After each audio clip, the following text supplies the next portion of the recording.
یہ ہے اجازی آفیشل، یہاں آپ کو حمد و نعت اور تقاریر دیکھنے کو ملے گی۔ اللہ حفاظت فرمائے، اللہ حفاظت فرمائے۔ ابتدا میں نے تھوڑی سی وہ بات عرض کی تھی، وہ یہ کہ جب کسی جگہ کے مسلمان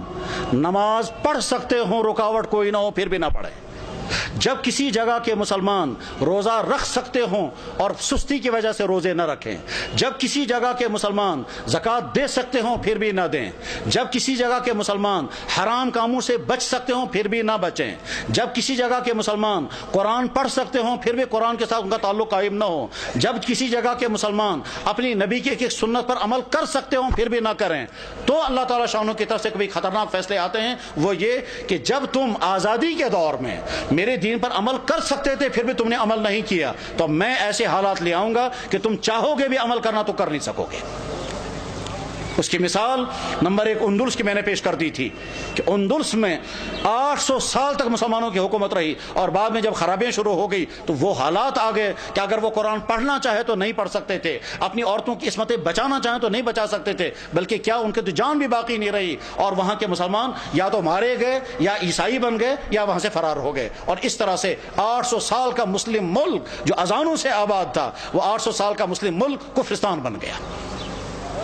بخارا اور سمرقند یہ وہ علاقہ تھا جہاں امام بخاری، امام مسلم، ابو اللیث سمرقندی جیسا انسان، وہ علاقہ کہ جہاں امام صاحب ہدایہ علامہ برہان الدین مرغینانی رحمہ اللہ تعالیٰ جس علاقے میں تھے، کہ جس مسجد میں بیٹھ کر کے انہوں نے ہدایہ کتاب لکھی، اور 13 سال لگے کتاب لکھتے ہوئے، اور 13 سال مسلسل انہیں روزہ رکھا، گھر والوں سے کھانا آتا تھا، وہ کھانا رکھ دیتے تھے، جب گھر والے واپس چلے جاتے تھے یہ کھانا کسی غریب کو کھلاتے تھے۔ 13 سال بیٹھ کر کے انہوں نے کتاب ہدایہ نام کی کتاب لکھی تھی، جو حدیث اور عقلی علوم کا مجموعہ ہے۔ علامہ انور شاہ صاحب کہا کرتے تھے، فرماتے تھے میں ہر کتاب کا جواب لکھ سکتا ہوں لیکن چند کتابوں کا جواب مجھ سے نہیں لکھا جا سکتا ہے، ان میں سے ایک کتاب ہدایہ بھی ہے۔ جس مسجد میں صاحب ہدایہ نے وہ کتاب لکھی تھی اس مسجد میں شراب کھانا چلتا ہے۔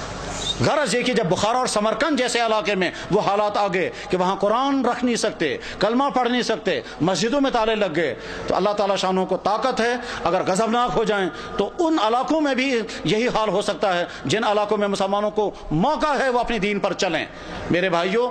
اس غلط فہمی میں مت رہیں کہ ہمارے لیے وہ حالات نہیں آ سکتے ہیں، ہماری پچھلی تاریخ میں ایسے حالات آ چکے ہیں۔ چنانچہ کشمیر کی پچھلی تاریخ میں ایک زمانہ ایسا آیا تھا جب سکھوں کا دور تھا، مسجدوں میں تالے لگے تھے، اور جو نماز پڑھنا چاہتا تھا اس نماز پڑھنا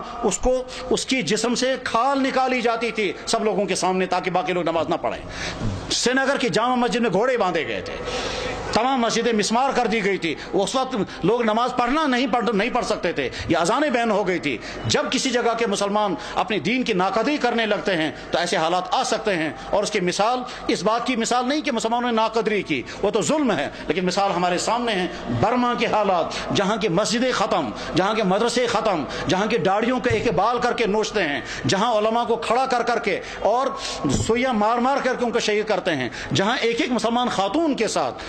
20 30 بلکہ 100 آدمی بدکاریاں کرتے ہیں اور کھلے عام کرتے ہیں، جہاں مسلمان عورتوں کو کھڑا کر کے آگ لگا کر جلا دیتے ہیں، جہاں مسلمان عورتوں کی گودوں کے اندر ان کے بچوں کو ذبح کر دیتے ہیں، اور ساری دنیا کے مسلمان دیکھ رہے ہیں مگر کوئی کچھ نہیں کر سکتا۔ جب ان مظلوم مسلمانوں کے لیے کوئی آواز نہیں اٹھا رہا ہے تو آپ بے فکر یہ مت رہیں ہمارے ساتھ اگر کبھی ایسا ہوا تو ساری دنیا کے مسلمان سرگرم ہو جائیں گے۔ آج کا مسلمان بے حس ہو چکا ہے، آج کا مسلمان دنیا کے حکمران، ان کے بیوروکریٹ، ان کے تمام ہائی اقتدار طبقے وہ اپنی عیاشوں میں ڈوبے ہوئے ہیں، کسی سے کوئی امید نہیں ہے۔ اپنے دین پر جمنے کا فیصلہ کر کے اٹھیں،